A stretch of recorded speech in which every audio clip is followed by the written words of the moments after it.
The heart is deceitful above all things and beyond cure. Who can understand it? Jeremiah 17:9. Trust in the Lord with all your heart and lean not on your own understanding. In all your ways submit to him, and he will make your path straight. Proverbs 3:5. Who can understand it? And by way, what would you be able to understand anything if not by way of truth? If not by way of truth, validating, verifying, and vouching for any and all things.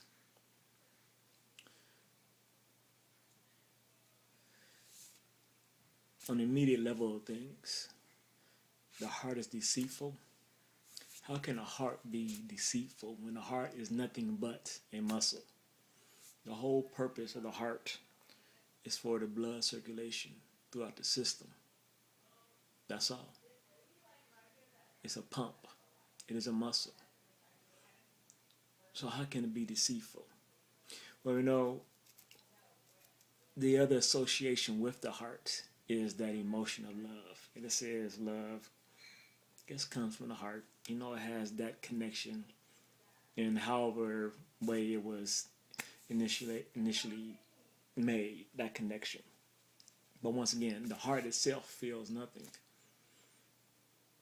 other than when it is breaking down, other than the direct feeling of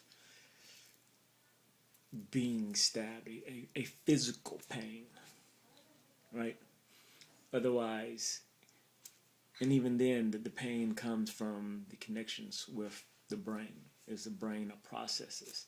There's nothing in the body or other body that feels anything. It is only the brain's processing of the sensations of what is occurring to the body, just as the brain itself feels nothing. So,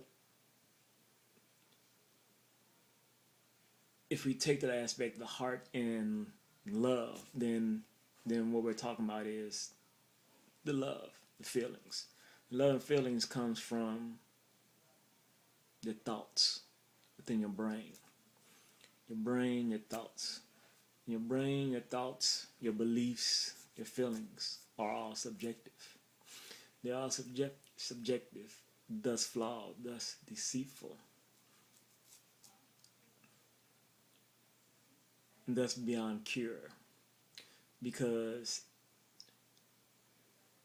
a subjective mind is one that can't be cured, and that we all are at the mercy of the forming of our brains, of the chemical balance and possible imbalances as human beings, as creatures, as animals on this planet, as all other animals that have brains.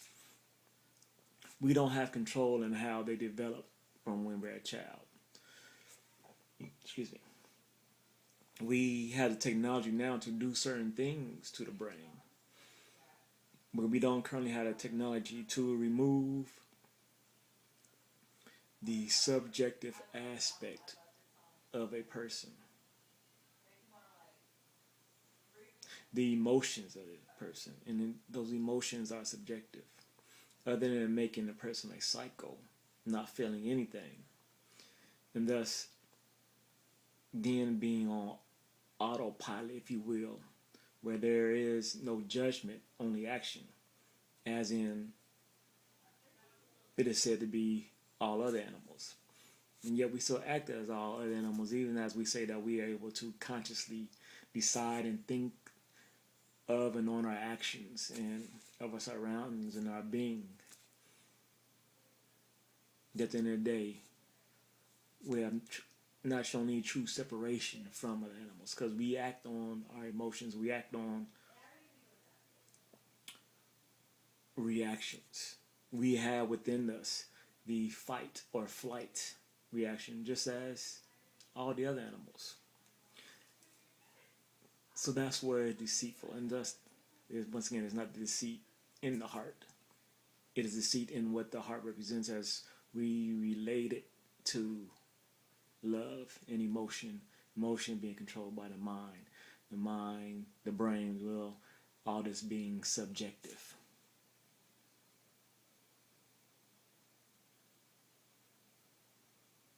When you trust in the Lord with all your heart, you are trusting the Lord with all your thinking ability, with their brain, because once again, the heart, speaking the heart, is relating to love, relating to emotion, which comes from the brain, the mind. So trust itself, which can be subjective, and trusting the Lord is realizing the position that truth holds, the salvation that truth holds, and that this is held above our own subjective opinions and thoughts, our own failed minds and ability to think and reason, above our own understanding.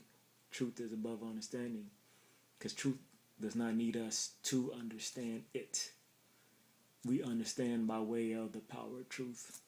We understand things by analyzing things in truth. So submitting one's heart, loving, by way of the mind, by way of thought, by way of actions, by way of your deeds, by way of your words, and submitting to truth.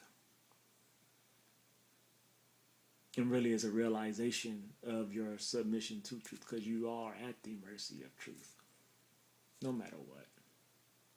You can fight against the truth of things. You can deny the truth of things. You can look beyond the truth of things. You can ignore the truth of things. You can be apathetic, indifferent to truth of things and truth itself. But you're still at the whim and mercy of truth. So submitting to this, submitting to the truth of things, and of course takes the ability to understand, overstand, understand, and understand this fact in truth. And that in doing so, and doing all things through truth, that your path shall be made straight, because the path of truth is straight.